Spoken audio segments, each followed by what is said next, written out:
So hello everyone and welcome back to my channel, and also welcome to the second video of miscellaneous PYQ test series. Your exams are just about to begin and there is nothing more that is going to help you more than practicing the questions repeatedly and knowing the concepts and the explanation behind them. That will give you a very good boost to your revision and you will know all the concepts and all the questions in one single video.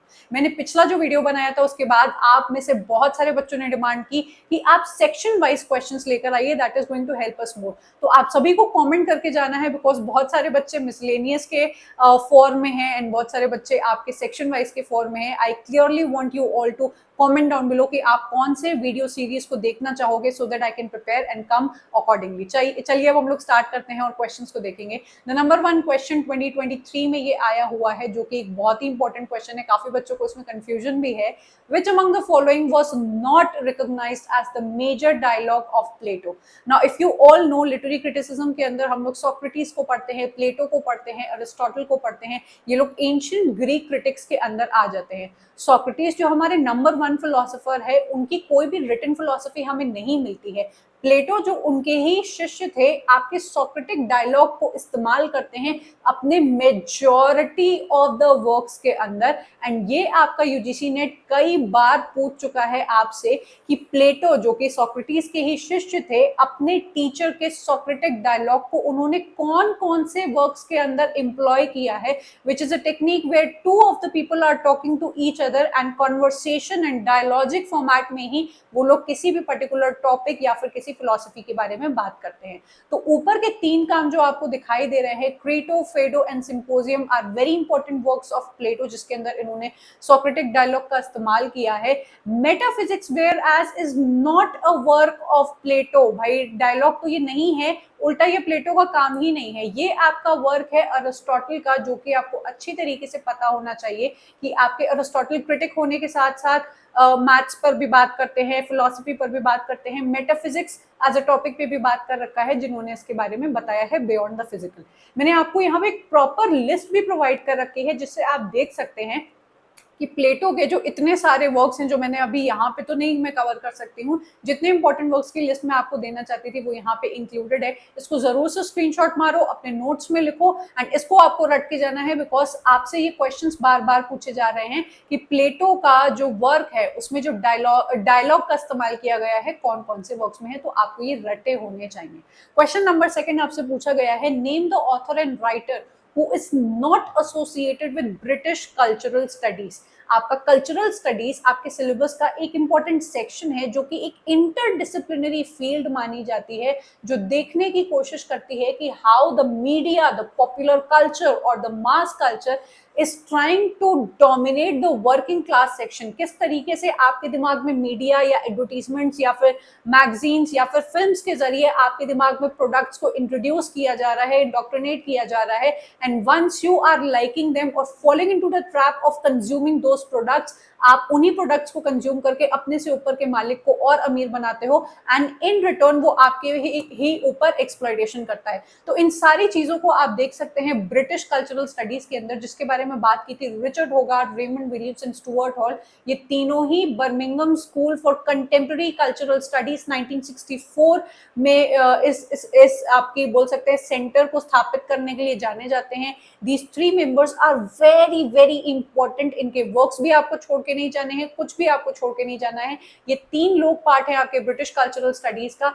Whereas I.A. Richards literary theory के अंदर new critic का part बन जाते हैं। ये भी बहुत important new critic है जो प्रैक्टिकल क्रिटिसिज्म का एक्सपेरिमेंट करते हैं अपने स्टूडेंट्स के ऊपर। सो प्लीज अंडरस्टैंड कि आपकी ब्रिटिश कल्चरल स्टडीज अलग है, जहां पे Raymond Williams, Stuart hall and आपके रिचर्ड होगार्थ पार्ट बन जाते हैं, एंड आपका लिटरेरी थ्योरी के अंदर आने वाले जो न्यू क्रिटिक हैं वो हैं आपके I.A. रिचर्ड्स जो अलग है। इन दोनों को ही आप चाहो तो पढ़ सकते हो, मेरे कोर्सेज बने रखे हुए हैं आपके कल्चरल स्टडीज के ऊपर फुल कोर्स बन रखा हुआ है जिसको आप कंज्यूम करके कल्चरल स्टडीज का एक भी क्वेश्चन गलत नहीं करने वाले हो, एंड लिटरेरी थ्योरी का भी फुल कोर्स है, आप चाहो तो जाके कंज्यूम कर सकते हो।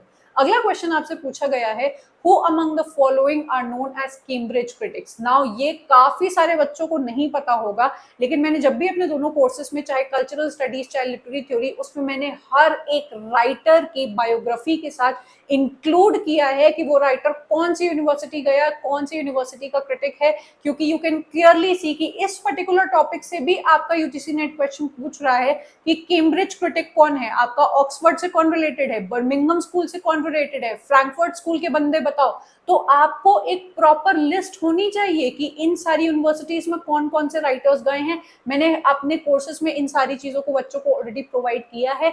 आप लोग जरूर से चाहो तो उसको सर्च मार के भी अपने फ्री में भी पढ़ सकते हो, there is no such thing. बस आपको सर्च करना होगा। कैम्ब्रिज क्रिटिक, कैम्ब्रिज यूनिवर्सिटी के बारे में आप सब लोग जानते हैं। इस पर्टिकुलर यूनिवर्सिटी का नाम इन 3 राइटर्स से जुड़ा हुआ है, क्योंकि ये लोग यहाँ पे पढ़ने जाते हैं, देन यहाँ पे ही ये लोग एज ए टीचर पढ़ाने लगते हैं, और इनकी न्यू क्रिटिकल थ्योरीज की वजह से आपकी कैम्ब्रिज क्रिटिक्स का, कैम्ब्रिज यूनिवर्सिटी का बहुत नाम हो जाता है, जिसकी वजह से न्यू क्रिटिसिज्म 20th सेंचुरी में बहुत ज्यादा फैल जाता है। So F R. Leavis, I A. Richards, William Empson, तीनों ही न्यू क्रिटिसिज्म जुड़े हुए हैं, ये आपके कैम्ब्रिज क्रिटिक्स बन जाते हैं। ठीक है, देन क्वेश्चन नंबर 4 हम लोग से पूछा गया है। अच्छा, मुझे ये भी एक चीज आप लोग को कमेंट करनी है। मुझे एक बच्चे ने बोला था कि मैम आप हम लोग को पहले आंसर्स मत दिखाया करो, तो क्योंकि हम लोग जज नहीं कर पाते अपने आप को। So do let me know in the comment section below कि आप लोग क्या चाहते हो कि मैं आपको पहले एक ब्लैंक सिर्फ क्वेश्चंस दिखाऊं और फिर बाद में आपके सामने आंसर्स आए, ताकि आप लोग अपने आप को जज कर पाओ। मुझे इसका कमेंट जरूर करना, ठीक है। ये क्वेश्चन बच्चों को मेरे ग्रुप पर किसी बच्चे को समझ में नहीं आ रहा था, सो आई थॉट कि व्हाई नॉट इस क्वेश्चन को सभी बच्चे जाने। Which artistic technique best describes the interplay of light and shade in the following lines? आपको कुछ लाइंस दे रखी हैं, उसको अगर आप पढ़ेंगे तो आपको उसमें लाइट एंड डार्कनेस का कॉन्सेप्ट दिखाई देगा। जैसे कि I have looked at so long, I have looked at it so long, एक second, I think it is part of my heart but it flickers. Flickers मतलब बत्ती जैसे कभी कभी खराब होती है तो ऐसे फड़फड़ाती नहीं है, जल बुझ नहीं करती है वो। Faces in darkness separate us over and over, a woman bends over me. यहाँ पे देखो, पहले बत्ती के जलने बुझने की बात की जा रही है, फिर यहाँ पे लाइट की डार्कनेस के बारे में बात की जा रही है। Searching my reaches for what she really is. Then she turns to those liars, the candles. Candles जब भी बात आती है तो आपके दिमाग में रोशनी आती होगी। मून के बारे में आप जब भी याद करेंगे तो आप शैडो एंड रोशनी के बारे में बात करेंगे। I see her back and reflected faithfully. अब इसका मतलब क्या है आपको इसके डिटेल में नहीं जानना है, आपको जानना है कि ये कौन सा लिटरेरी डिवाइस है जो यूज किया गया है यहाँ पे, तो वो है कायरोस्क्यूरो। ये हो सकता है कि किसी ने अभी तक ना पढ़ा हो। ये आपके विजुअल्स आर्ट के अंदर यूज किया जाता है। जब आपको किसी भी ऑब्जेक्ट को 3D टच देना होता है तो आप लाइटनेस एंड डार्कनेस को जो आर्टिस्ट होता है किस तरीके से बैलेंस करके डालता है, उस टेक्निक को बोलते हैं। लिटरेचर में इसको डालने का मतलब हुआ कि आप मेटाफोरिकली ऐसे शब्दों का इस्तेमाल करते हो जो आपके किसी भी पर्टिकुलर टेक्स्ट के अंदर या फिर राइटिंग के अंदर लाइट एंड डार्कनेस का आपको एक क्या देता है, थीम देता है, जो आपने पिछले उसमें देखा। ठीक है, देन आगे बढ़ेंगे। 2023 का अगेन ये क्वेश्चन है, which of the following statements are true about reader response criticism. Reader response criticism is again a very important theory amongst all the 14 theories of your literary theory के अंदर। Reader response theory comes in complete opposition to your new criticism theory. ये लोग बिल्कुल पसंद नहीं करते हैं आपके न्यू क्रिटिक्स को एंड कहते हैं कि आपका एक जो टेक्स्ट होता है उसका जो मीनिंग होता है वो सिर्फ और सिर्फ रीडर के होने की ही वजह से होता है और किसी चीज से नहीं। तो it challenges the notion that the meaning is located with in the text. अगर आपके कोई ऐसा राइटर है जो बोल रहा है कि जो भी मीनिंग है वो टेक्स्ट के अंदर है, everything is written within the text, तो ये लोग बिल्कुल इस बात को नहीं मानते हैं, नकारते हैं, कहते हैं ऐसा सच नहीं है। It refutes that the author is the originator of the meaning. मैंने आपको बताया, लोग बिल्कुल हेट करेंगे सबसे पहले इस चीज को कि ऑथर का कोई रोल होता है, एंड दूसरा कि आपको सिर्फ शब्दों से ही, टेक्स्ट से ही सब कुछ पता लग जाएगा। तो इन दोनों ही चीजों से इनको सख्त नफरत है। It sees reader as a source of meaning. ये देखते हैं कि आपका जो रीडर है वो है the ultimate interpreter of the text, वो मीनिंग को जन्म देता है आपके। ये मैं गलत लिख रही हूँ तो ये मत समझ लेना कि गलत लिखा है तो इसको क्यों नहीं मैम ने मतलब हटाया क्यों।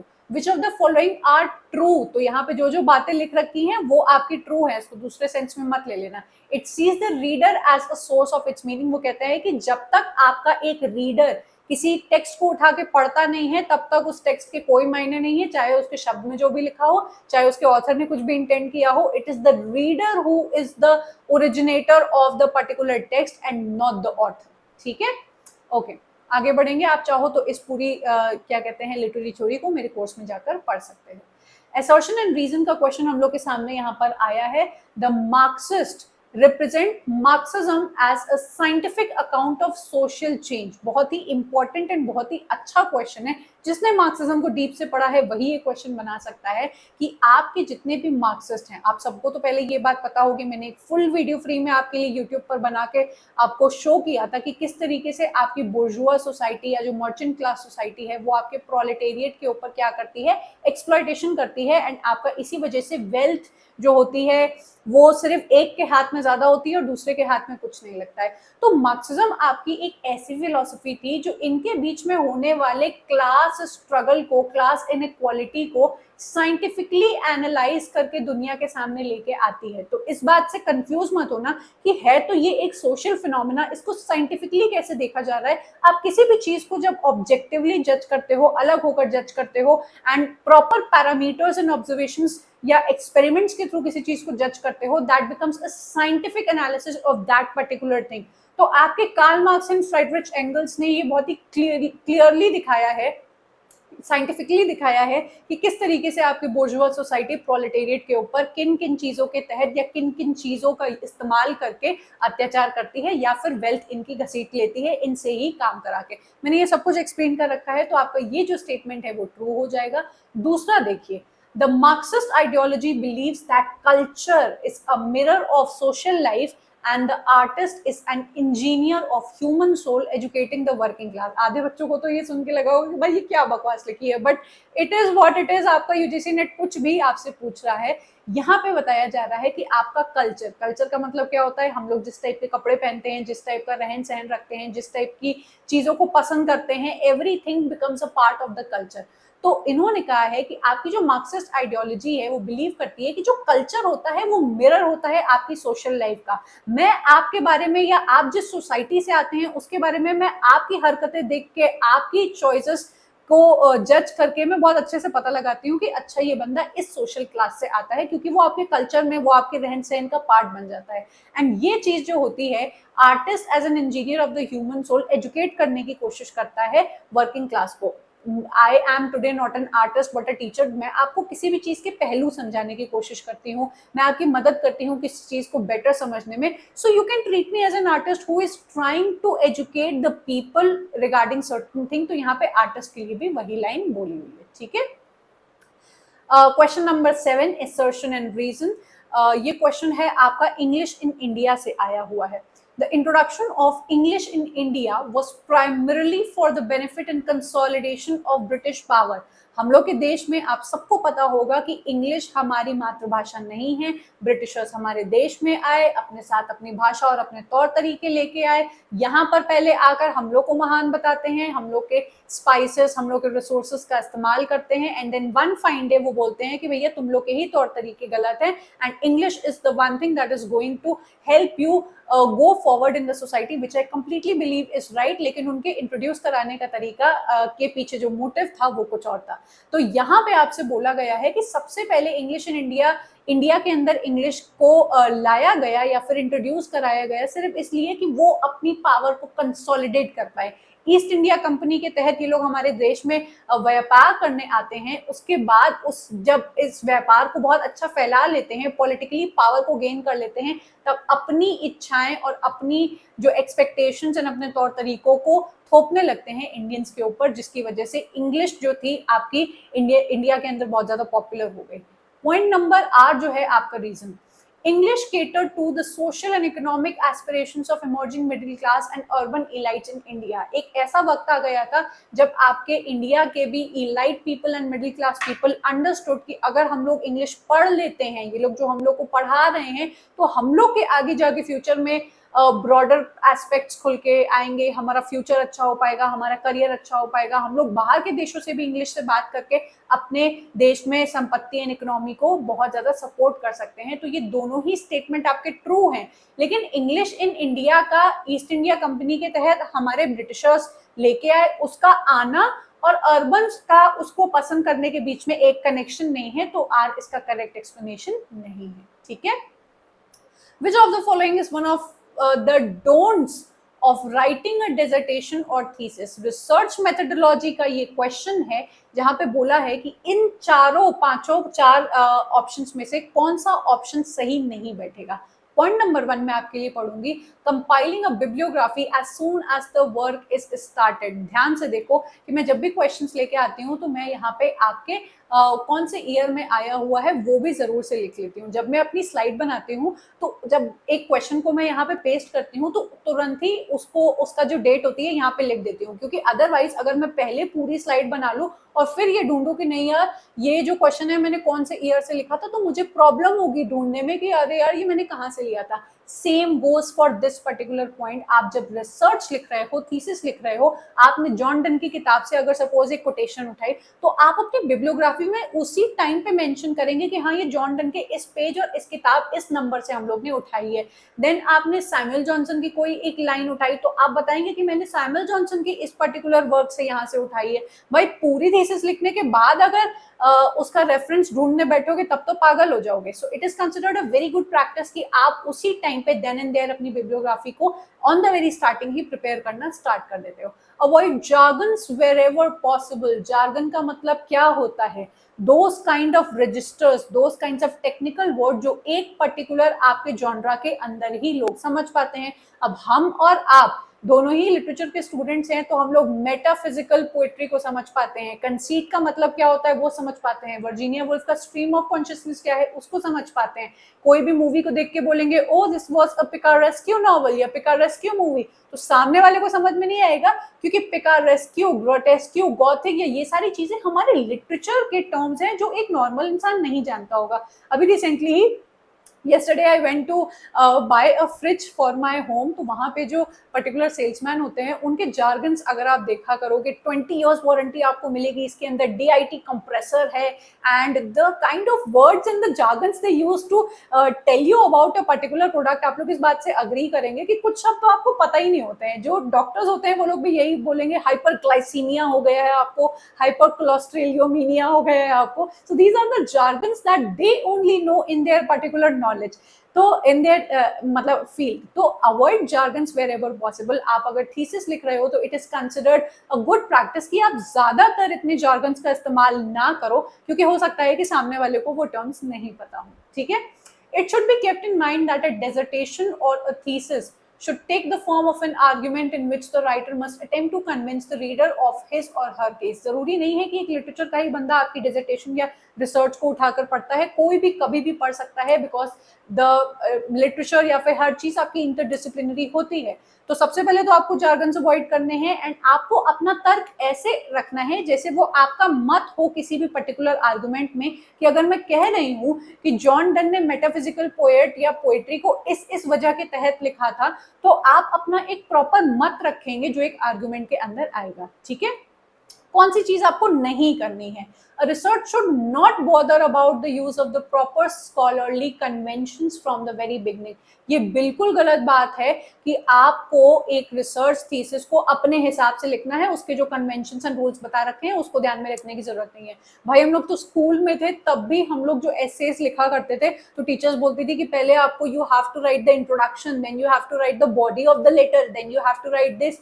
प्रॉपर फॉर्मेट में आपको चीजें फॉलो करनी है। So when you are writing a research thesis you can not means ignore out the conventions जिसके तहत आपको वो रिसर्च लिखनी है। ठीक है, क्लियर हो गया होगा, मजा आया होगा तो वीडियो को लाइक करना एंड जरूर से अपना कमेंट भी लिख कर जाना। ठीक है, metaphor differs from simile in that literary terms में से ये आपका सेक्शन है एंड ये क्वेश्चन मैं कई बार बच्चों को करा चुकी हूँ क्योंकि ये एक इंपॉर्टेंट क्वेश्चन है। Metaphor and simile are those literary terms जो आपसे घुमा फिरा के आपका यूजीसी नेट पूछता ही रहता है। मेटाफर एंड जो सिमिली होती है दोनों ही आपके दो चीजों के बीच में, दो डिसिमिलर चीजों के बीच में एक कंपैरिजन किया जाता है, चाहे डायरेक्टली चाहे इनडायरेक्टली। अगर मैं कहती हूँ टाइम इज अ थीफ, तो यहाँ पे मैंने एक इनडायरेक्ट कंपैरिजन किया आपका टाइम का और एक चोर के साथ, जो दोनों ही बहुत ही बिल्कुल भी कॉमन नहीं है इन दोनों में, टाइम में और थीफ में, चोर में। लेकिन जब आप दो अनकॉमन चीजों को, डिसिमिलर चीजों को एक साथ कंपेयर कर देते हो इनडायरेक्टली, तो वो मेटाफर कहलाता है। डायरेक्टली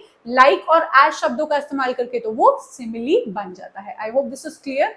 ठीक है, क्वेश्चन नंबर 10 है हम लोग के सामने क्रोनोलॉजी वाला। ये क्वेश्चन मैंने पहले भी अपने चैनल पे करा रखा है। For those of you who are new, आप क्लियरली देख सकते हो कि आपको इन सारे पॉइंट्स को देखकर बताना है, इनकी क्रोनोलॉजी बतानी है। तो ये क्वेश्चन उसी से ही बनेगा जिसको पता होगा कि ब्यूवुल्फ हमारे एंग्लो सैक्सन एज का एक वर्क आता है। डिवाइन कॉमेडिया हमारे दांते की डिवाइन कॉमेडी है। देन हमारा ले मोटे डी अर्थर हम लोग के थॉमस मैलरी का वर्क है। कैंटरबरी टेल्स 14th सेंचुरी में आने वाला वर्क है। तो आप इनकी डेट्स को इनके अकॉर्डिंग लगा सकते हो। ध्यान देना बेटा, कभी कभी आपको डेट्स नहीं पता होती हैं, तो जिस तरीके से मैंने इनको प्लेस किया कि अरे ब्यूवुल्फ तो एंग्लो सैक्सन में आएगा, देन कैंटरबरी टेल्स है आपका 14th सेंचुरी में, तो ये किसी भी बच्चे को पता चलेगा कि देखो एंग्लो सैक्सन एज पहले आई, एंग्लो नॉर्मन एज बाद में आई, एंड देन आपकी एज ऑफ चौसर आती है। तो जाहिर सी बात है कि ब्यूवुल्फ जो आपका वर्क है वो पहले आया। जरूरी नहीं है बेटा कि आप हर चीज को रट के जाओ, कभी कभी कॉमन सेंस का भी इस्तेमाल करोगे। लिटरेचर के अंदर when you start relating things from one and another you become very very smart, and ऐसे क्वेश्चंस चुटकियों में बन जाते हैं। ठीक है, In which year did Miles Coverdale translated the Old Testament of the Bible? Bible translations and आपके periodicals, जो आपके मैगजीन पीरियोडिकल्स हैं, गलती से भी छोड़कर मत जाना। मेरे फुल फ्लेजेड बहुत ही बड़े बड़े वीडियोस हैं जिनमें मैंने एक भी इंफॉर्मेशन नहीं छोड़ी है। Do go and watch them please. मेरे चैनल पे सर्च मार लेना, बाइबल ट्रांसलेशन सुनैना लिख लेना, सामने आ जाएगा। क्वेश्चंस भी करा के रखे हैं।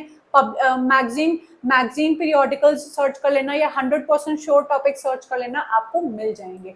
तो माइल्स कवरडेल एक बहुत ही आपका इम्पोर्टेंट ट्रांसलेशन था जो आपका 1535 में किया गया था। Speaking of your publications of your magazine, ये क्वेश्चन भी आप लोग के लिए बहुत इंपॉर्टेंट है, एंड इससे सिर्फ एक नहीं, इससे मल्टीपल क्वेश्चंस आते हैं कि आप मैगजीन के जो ट्रांसलेशंस है, सॉरी पब्लिकेशंस है, उसको याद रखो कि टाटलर पहले आया, स्पेक्टेटर बाद में आया, देन आपका रैम्बलर, देन आपका क्रिटिकल रिव्यू। ये सारी डेट्स आपको रटी होनी चाहिए।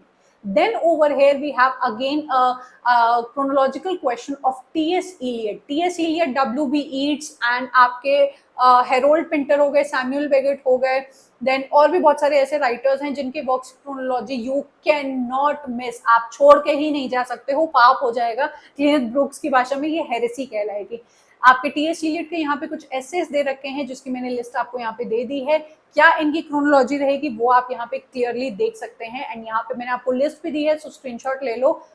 एक ऐसे मेरे को यहाँ पे मिसिंग दिखाई दे रहा है, हैमलेट एंड हिज प्रॉब्लम्स वाला, वो 1920 में पब्लिश हुआ था सबसे पहले, तो इसको इंक्लूड कर लेना। ठीक है, question number 14, arrange the following terms in the chronological order of appearance. कौन सा टर्म कब आता है, ये क्वेश्चन बहुत इंपॉर्टेंट है, एंड अगेन मैंने जो आपको तरीका बताया उससे आप इस क्वेश्चन को कर सकते हो। Dissociation of sensibility T S Eliot का है, वो मॉडर्न आपके लिटरेचर के अंदर मॉडर्न एरा में आते हैं, तो ये बाद में आएगा। Unreliable narrator Wayne C Booth का टर्म है। थिएटर ऑफ क्रुएल्टी आपके एंटोनिन आर्टरॉट का टर्म है। इगोटिस्टिकल सप्लाइम हम लोगों के जॉन कीट्स का टर्म है। तो आप क्लियरली देख सकते हैं कि रोमांटिक एज पहले आती है, तो इगोटिस्टिकल सप्लाइम पहले आएगा, डिसोसिएशन ऑफ सेंसिबिलिटी बाद में, थिएटर ऑफ क्रुएल्टी उसके बाद, एंड अनरिलायबल नरेटर उसके बाद। इसमें से मैंने आपके क्रिटिकल टर्म्स की भी एक सीरीज स्टार्ट की है। कौन सा टर्म समझना चाहोगे नेक्स्ट इसमें से बता देना, तो मैं उस वीडियो में आपको जरूर से पढ़ा दूंगी।